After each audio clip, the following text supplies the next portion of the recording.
नमस्कार मेरे प्यारे छात्रों। कैसे हैं आप लोग? उम्मीद करता हूँ आप लोग काफी अच्छे होंगे और एग्जाम की तैयारी बहुत ही अच्छे से कर रहे होंगे। दोस्तों, आपसे एक बात कहना चाहता हूँ। यदि आप अपने सपनों को साकार करना चाहते हैं तो आपको मेहनत करनी ही पड़ेगी। आज की वीडियो में हम सामान्य विज्ञान में भौतिक विज्ञान के कुछ ऐसे 50 प्रश्नों को डिस्कस करेंगे जो कि एग्जाम की दृष्टि से काफी ज्यादा इंपॉर्टेंट है। तो इसलिए आप वीडियो को अच्छे से देख लीजिए। अगर आप चैनल पर पहली बार आए हो तो इसको सब्सक्राइब कर लीजिए, क्योंकि यहाँ पर हम बहुत ही अच्छी वीडियो अपलोड करते हैं ताकि आपका ज्ञान बढ़ सके, आप अपने एग्जाम को आसानी से क्रैक कर सकें। चलिए, समय का ध्यान रखते हुए हम वीडियो शुरू करते हैं। पहला प्रश्न क्या है आपका कि रात में देखने के लिए कौन सी तरंगें प्रयोग की जाती हैं? अवृक्त तरंगें। प्रकाश वर्ष किसका मात्रक है? दूरी का। एक प्रकाश वर्ष में कितने मीटर होते हैं? कितने होते हैं? 9.46 इंटू 10⁻15। ठीक है, थोड़ा स्पीड में कर रहे हैं, आप वीडियो को पॉज करके एक बार नोट कर लेना। ठीक है, अगला प्रश्न देखिए क्या है कि दूरी नापने की सबसे बड़ी इकाई क्या है? क्या है? दूरी नापने की सबसे बड़ी इकाई क्या है? पारसेक है। अब एक पारसेक में कितने प्रकाश वर्ष होते हैं आपसे पूछा जाएगा, तो कितने होते हैं? 3.26 होते हैं। अगला प्रश्न देखिए आपका क्या है, एक जूल में कितने अर्घ होते हैं? एक जूल में 10⁻7 अर्घ होते हैं। ठीक है, कार्य सीजीएस पद्धति का मात्रक क्या है? अर्घ है, आपको पता होना चाहिए। अगला प्रश्न देखिए क्या है कि तोप से छूटा गोला किस गति का उदाहरण है? आप सब खुद समझिए। देखिए, ये जैसे तोप है, यहां से कोई गोला गया, ऐसे जाएगा ना, तो ये गति क्या होती है? प्रक्षेप गति होती है। किसका उदाहरण है? प्रक्षेप गति का उदाहरण है। अगला प्रश्न देखिए आप कि प्रक्षेप पथ में उच्चतम बिंदु पर वेग एवं त्वरण के बीच कितने अंश का कोण बनता है? 90 डिग्री बनता है। ठीक है, सारे क्वेश्चन ऐसे रट लेना। अगला प्रश्न क्या है देखिए आप कि जड़त्व का नियम न्यूटन के गति के किस नियम को कहते हैं? प्रथम नियम को कहते हैं। अगर आपसे पूछ लिया जाए गैलीलियो का नियम न्यूटन के किस नियम को कहते हैं? न्यूटन के प्रथम नियम को कहते हैं। आपसे पूछा है न्यूटन ने गति के कितने नियम दिए? कितने नियम दिए? 3 नियम दिए। ठीक है, अगला प्रश्न देखिए आपका क्या है कि बंदूक से गोली चलाने पर पीछे की ओर धक्का लगना न्यूटन के किस नियम पर आधारित है? उदाहरण किसका है? तृतीय का है। ठीक है, एक्शन रिएक्शन पढ़ा होगा ना आपने, न्यूटन का तीसरा नियम है। अगला प्रश्न देखिए, कपड़ा सुखाने वाली मशीन में लगने वाला बल किस बल का उदाहरण है? किसका है? अपकेंद्रीय बल। ठीक है, देखिए बल दो प्रकार के होते हैं, अपकेंद्रीय एंड अभिकेंद्रीय। अपकेंद्रीय बल क्या है? इसको इंग्लिश में क्या बोलते हैं? सेंट्रीफ्यूगल फोर्स कहते हैं। अर्थात जैसे हम यहाँ पे एक कोई पॉइंट है, ये पॉइंट है और इसके चारों तरफ सेंटर, अभी ये सेंटर से बाहर की ओर बल लग रहा है, ये क्या है? अपकेंद्रीय बल। और अभिकेंद्रीय बल क्या होता है? बाहर से सेंटर की ओर। जैसे हम कोई डोरी में जैसे कोई पत्थर को बांध के घुमाते तो वहां पे कौन सा बल होता है? अभिकेंद्रीय बल होता है। ठीक है, वहां पे सेंट्रीपिटल फोर्स होता है, याद रखिएगा। अगला प्रश्न देखिए आपका क्या है कि तनी हुई स्प्रिंग में किस प्रकार की ऊर्जा होती है? स्थितिज ऊर्जा होती है। ठीक है, अगला प्रश्न वाट किसका मात्रक है? किसका मात्रक है? शक्ति का मात्रक है। ठीक है, याद रखिएगा। अगला प्रश्न क्या है कि पृथ्वी की सतह से ऊपर या नीचे जाने पर गुरुत्वीय त्वरण में क्या परिवर्तन होता है? मान घटता है। ठीक है, मान घटेगा, क्वेश्चन आ सकता है, याद रख लेना। ऊपर जाने पे क्या होगा? मान घटेगा। नीचे जाने पे क्या होगा? मान घटेगा। अगला प्रश्न देखिए कि पृथ्वी तल के अति निकट चक्कर लगाने वाले उपग्रह की चाल कितनी होती है? 8 किलोमीटर प्रति सेकेंड होती है। अगला प्रश्न देखिए, पृथ्वी के लिए पलायन वेग का मान कितना है? कितना है? 11.2 किलोमीटर प्रति सेकेंड है।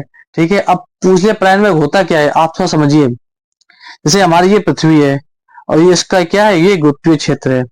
अगर हम इस किसी वस्तु को इतनी स्पीड से फेंकेंगे ना, 11.2 किलोमीटर प्रति सेकेंड की स्पीड से फेंकेंगे, तो ये क्या होगा? इस क्षेत्र से बाहर निकल जाएगी।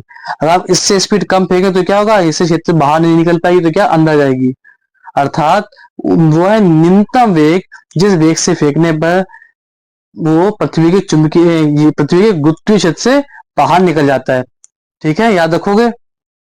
अगला प्रश्न, वायुमंडलीय दाब कितने न्यूटन प्रति मीटर स्क्वायर के बराबर होता है? 10⁵5 न्यूटन प्रति मीटर स्क्वायर के बराबर होता है। ठीक है, अगला प्रश्न, बैरोमीटर से क्या नापा जाता है? वायुमंडलीय दाब नापा जाता है। ठीक है, वायुमंडलीय दाब नापा जाता है। अभी ये क्वेश्चन ना आपको ऐसे पूछे, वायुमंडलीय दाब निम्न में किससे नापा जाता है? लैक्टोमीटर, बैरोमीटर से और भी दे देंगे। आपका ऑप्शन क्या सही रहेगा, बैरोमीटर सही रहेगा। ठीक है, सारे क्वेश्चन को अच्छे से देखिए, वीडियो को अच्छे से देखिए, सारे क्वेश्चन नोट जरूर कर लेना। अगला प्रश्न देखिए आपका क्या है कि पास्कल का नियम किससे संबंधित है, द्रवों में संबंधित है। ठीक है, द्रवों के दाब में संबंधित है। ठीक है, पास्कल ने बताया था ना, यदि किसी बर्तन में अगर लिक्विड भरा हुआ है, ये बंद है, ये बर्तन है, ठीक है, इसमें लिक्विड हमारे पास भरा हुआ है, तो हम जहां अगर यहाँ से फोर्स लगाएंगे ना, ये क्या करेगा, लिक्विड क्या करेगा, सेम टाइम वही सब जगह वही सेम फोर्स बाहर लगेगा। बताया था ना बस पास्कल ने, तो याद रखना इस चीज को। अगला प्रश्न क्या है, आपेक्षिक घनत्व को किससे नापा जाता है, किससे नापा जाता है, हाइड्रोमीटर से नापा जाता है। ठीक है, अच्छा आपेक्षिक घनत्व होता क्या है, अगर आपसे पूछे आपेक्षिक घनत्व क्या होता है, जैसे किसी वस्तु का जो घनत्व होता है ना, उसमें अगर 4 डिग्री सेल्सियस पे पानी के घनत्व को क्या कर डिवाइड कर दो, तो क्या हो जाता है, वो उसका आपेक्षिक घनत्व हो जाता है। ठीक है, वस्तु का घनत्व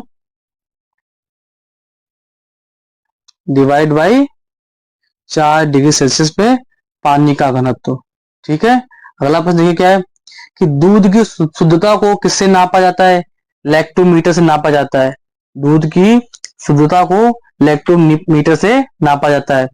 अगला प्रश्न देखिए क्या है आपका कि एक आदर्श तरल की सांद्रता कितनी होती है, कितनी होती है, 0 होती है। ठीक है, आदर्श तरल की सांद्रता कितनी होती है, 0 होती है। अच्छा क्वेश्चन है, अक्सर एग्जाम में आ जाते हैं ऐसे क्वेश्चन, ये छोटे छोटे क्वेश्चन बहुत ज्यादा इंपॉर्टेंट है। अगला प्रश्न देखिए कि ताप बढ़ने पर द्रवों या और गैसों में सांद्रता में क्या परिवर्तन होता है, ये क्वेश्चन कई बार आ जाता है। ताप बढ़ने पर द्रवों की सांद्रता बढ़ती है, घटती है, अपरिवर्तित रहती है, या इनमें से कोई नहीं, ऐसे कई ऑप्शन आ जाते हैं। तो सीधा सवाल जवाब क्या है आपका कि द्रवों में अगर ताप का बढ़ रहा है तो उसमें उसकी सांद्रता क्या हो जाएगी, घट जाएगी। वहीं अगर गैसों में ताप बढ़ रहा है तो उसकी सांद्रता क्या होगी, बढ़ जाएगी। ठीक है, ताप के परिवर्तन से गैसों की सांद्रता बढ़ जाती है, याद रखिएगा। अगला प्रश्न क्या है, वेंचुरी मीटर से क्या नापते हैं, तरल पदार्थ की प्रवाह दर। अच्छा आपसे पूछ लिया जाएगा वेंचुरी मीटर किस प्रमेय पर आधारित है, अच्छा क्वेश्चन है, तो किससे, बर्नौली की प्रमेय। ठीक है, याद रखोगे, बर्नौली की प्रमेय ने क्या कहा था, उन्होंने कहा था जब कोई आदर्श द्रव किसी नली में धारा रेखीय प्रवाह में बहता है तो उसके प्रत्येक बिंदु पर जो उसकी एकांक आयतन कुल ऊर्जा होती है वो क्या होती है, एक नियत रहती है, मतलब क्वेश्चन रहती है। जैसे ये कोई इसमें कोई द्रव हमारा बह रहा है तो किसी भी पॉइंट पर उसके, अच्छा उसमें जो ऊर्जा कौन कौन सी उसमें ऊर्जा होती है, इसमें कौन कौन सी ऊर्जा होती है, एक दाब ऊर्जा, गतिज ऊर्जा एवं स्थितिज ऊर्जा। ठीक है, ये 3 ऊर्जा होती है, जिनका योग वो कैसा होगा, एक कांस्टेंट होगा।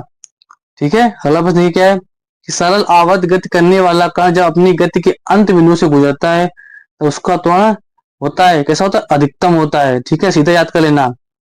किसी लोलक को उपग्रह पर ले जाएं तो उसका आवर्तकाल में क्या परिवर्तन होगा, आवर्तकाल में परिवर्तन क्या होगा, जैसे आपने फॉर्मूला पढ़ा होगा, टी बराबर 2 पाई अंडर रूट L/G।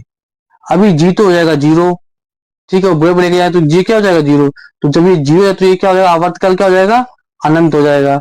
ठीक है, अगर आपसे पूछ लिया चंद्रमा पर आवर्तकाल कितना होगा, क्या होगा, चंद्रमा पर लिया तो आवर्तकाल क्या होगा भाई, तो आपको पता है जो पृथ्वी का गुरुत्वीय त्वरण होता है, ठीक है, और चंद्रमा का गुरुत्वीय त्वरण पृथ्वी का कितना होता है, G/6 होता है, मतलब 1/6 गुना होता है। तो आपका क्या होगा, उसमें आवर्तकाल क्या होगा, बढ़ जाएगा। जी लोलक को चंद्रमा पर ले जाएंगे तो उसका आवर्तकाल बढ़ जाएगा। आप एक एक पॉइंट को नोट करते रहिए। अगला प्रश्न देखिए क्या है कि विद्युत चुंबकीय तरंगों का तरंग दैर्घ्य कितना होता है, कितना होता है, 10⁻⁻14 से 10⁴ मीटर होता है। ठीक है, अच्छा क्वेश्चन है। अगला प्रश्न देखिए क्या है आपका कि श्रव्य तरंगों की आवृत्ति कितनी होती है, कितनी होती है, 20 हर्ट्ज से 20,000 हर्ट्ज। ठीक है, मतलब इन तरंगों को हम कानों से सुन सकते हैं। अब देखिए तरंगे 3 प्रकार की होती हैं, अब श्रव्य तरंगे एंड पराश्रव्य तरंगे। ठीक है, अभी आपसे पूछे अब श्रव्य तरंगों की रेंज कितनी है, उनकी रेंज क्या होती है, हमेशा 20 हर्ट्ज से कम जो तरंगे होती है वो क्या होती है, अवश्रव्य तरंगे होती है। ठीक है, अगला देखिए प्रश्न क्या है आपका कि समुद्र की गहराई का पता लगाने में किस तरंगों का प्रयोग किया जाता है, सीधा आंसर क्या है, पराश्रव्य तरंगों की आवृत्ति कितनी होती है, 20 हर्ट्ज से अधिक होती है। ठीक है, अगला प्रश्न ध्वनि जब एक माध्यम से दूसरे माध्यम में प्रवेश करती है तो क्या अपरिवर्तित रहता है? तो क्या रहता है? आवृत्ति अपरिवर्तित रहती है। अच्छा, क्या क्या परिवर्तन होता है ये आपसे पूछ लिया जाए, उसकी चाल बदल जाएगी। ठीक है, जब एक माध्यम से आएगा दूसरा, तो उसमें क्या होगी? चाल बदल जाएगी, और उसकी क्या बदल जाएगी? तरंग दैर्घ्य ये भी बदल जाएगी, याद रखना। तो ऐसे प्रश्न आ सकता है, जब ध्वनि एक माध्यम से दूसरे माध्यम में जाती है तो निम्न में परिवर्तन होता है। ऑप्शन दे दिए जाएंगे, तो चाल का और तरंग दैर्घ्य। ठीक है, याद रखोगे। अगला प्रश्न क्या है आपका? किसी माध्यम में ताप के बढ़ने से ध्वनि की चाल में क्या प्रभाव पड़ता है? सीधा वो क्या होता है? बढ़ जाती है। ठीक है, जैसे अगर वायु में 1 डिग्री अगर टेम्परेचर बढ़ जाता है तो उसमें ध्वनि की चाल कितनी बढ़ जाती है? 0.61 मीटर। याद रखिए, वायु में 1 डिग्री टेम्परेचर के बढ़ने पर वायु में ध्वनि की चाल कितनी हो जाती है? 0.61 मीटर पर सेकेंड इतनी बढ़ जाती है। ठीक है, अगला प्रश्न देखिए, मनुष्य में अधिकतम श्रव्यता की सीमा कितनी है? कितनी है? 95 डेसिबल है। ठीक है, अगला प्रश्न देखिए आपका क्या है कि परम शून्य ताप कितना होता है? कितना होता है? माइनस के 273 डिग्री सेल्सियस। अब ये परम शून्य ताप क्या होता है? मतलब किसी वस्तु का या सिद्धांत के हिसाब से कोई वह न्यूनतम ताप, और न्यूनतम ताप इससे इससे इससे ताप क्या होगा? कभी कम हो ही नहीं सकता, इसलिए हमने इसको क्या बोल दिया? परम शून्य ताप बोल दिया। याद रखोगे। अगला प्रश्न क्या है आपका कि थर्मामीटर का आविष्कार किसने किया? किसने किया? फ़ारेनहाइट। ठीक है, अगला प्रश्न, कितने डिग्री सेल्सियस पर जल का घनत्व अधिकतम होता है? सीधा क्वेश्चन आएगा, आपको ऑप्शन दे दिए जाएंगे 4 डिग्री, 10 डिग्री, 12 डिग्री, 15 डिग्री।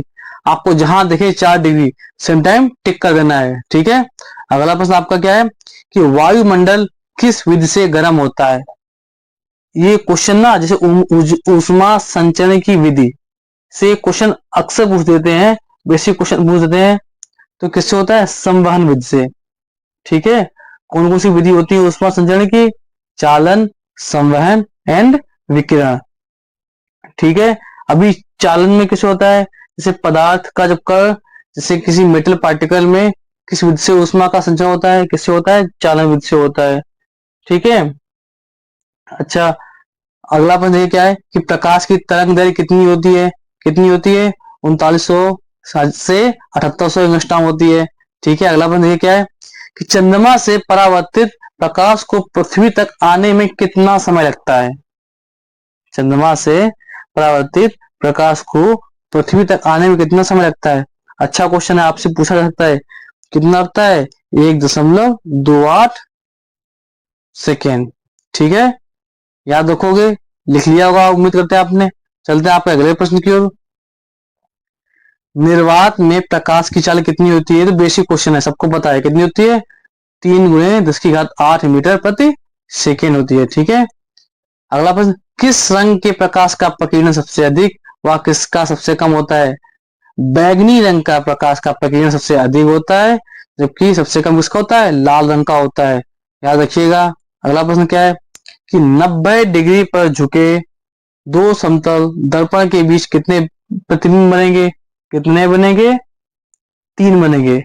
ठीक है, आपने एक फॉर्मूला पढ़ा होगा, क्या पढ़ा होगा कि जैसे प्रतिबिंब वाला आपने देखने पढ़ा होगा, n equal to 360 divide by जो एंगल -1। अभी कितने एंगल बोला? बोला 90 बोल दिया, तो 90 से कट गया, 4 आ गए, 4 में से 1 गए, 3 मतलब 3 बनेंगे। ठीक है, अगला प्रश्न देखिए क्या है, तारों का टिमटिमाते हुए दिखाई देना किसका उदाहरण है? किसका है? प्रकाश के अपवर्तन का उदाहरण है। ठीक है, सारे क्वेश्चन अच्छे हैं, सारे इंपॉर्टेंट क्वेश्चन है। वीडियो को अच्छे से देखते रहिए, आपको सारे क्वेश्चन एक बार में ही याद हो जाएंगे। ठीक है, अगला प्रश्न क्या है कि रेगिस्तान में मरीचिका का बनना किसका उदाहरण है? इसका है पूर्ण आंतरिक परावर्तन का। ठीक है, अभी इसमें एक दूसरी भी ऑप्शन है, जैसे हीरे का चमकना, है ना, जल में कोई नली पड़ी तो वो क्या चमकती रहती है, किसका उदाहरण है? पूर्ण आंतरिक परावर्तन का उदाहरण है। ठीक है, अभी कांच की दरार आती है, देखा होगा कांच, लेकिन वो क्या साइन नहीं करती है। कांच से कोई पत्थर लगता है तो अगर कांच में जब चटक आ जाती है तो क्या चमकता है? किससे चमकता है? पूर्ण आंतरिक परावर्तन से चमकता है। याद रखिएगा, याद रखिएगा। अगला प्रश्न क्या है विद्युत धारा का SI मात्रक क्या है? एम्पियर है।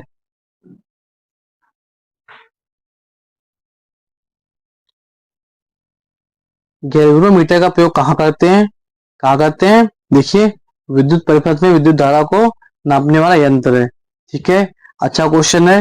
अगला प्रश्न है कि टेस्ला किसका मात्रक है? चुंबकीय क्षेत्र की तीव्रता का मात्रक है। ठीक है, वन लाइनर क्वेश्चन है, काफी इंपॉर्टेंट है। आप में ना आपका एक ऑप्शन सही होगा, बाकी 3 ऑप्शन गलत दिए गए होंगे। तो आपको, अगर आपने वीडियो अच्छे से पढ़ रहे हो, वीडियो को अच्छे से देख रहे हो, तो आप ना सही आंसर को टिक कर लेंगे, मुझे पूरा भरोसा है।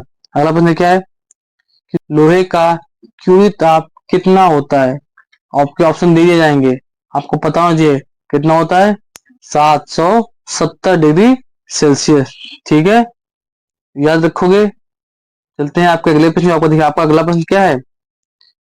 पृथ्वी के ध्रुव पर नमन कोण का मान कितना होता है? कितना होता है? 90 डिग्री होता है। ठीक है, पृथ्वी के ध्रुव पर नमन कोण का मान कितना होता है? 90 डिग्री होता है, याद रखोगे। चलते हैं आपके अगले प्रश्न। अगला प्रश्न क्या है आपका? अगला प्रश्न क्या है? कैथोड किरणों का वेग प्रकाश के वेग का कितना होता है? कितना होता है? प्रकाश के वेग का 1/10 गुना होता है, याद रखोगे। कैथोड किरणों का वेग प्रकाश के वेग का 1/10 गुना होता है, याद रखना। ठीक है, यहाँ पे मैंने आंसर नहीं दिया है, लिख दिया है, आप याद कर लीजिए, नोट कर लीजिए। अगला प्रश्न क्या है कि हाइड्रोजन बम का विकास किसने किया? बहुत ही अच्छा क्वेश्चन है। ठीक है, किसने किया है? एडवर्ड टेलर ने किया। ठीक है, कब? 1952 में।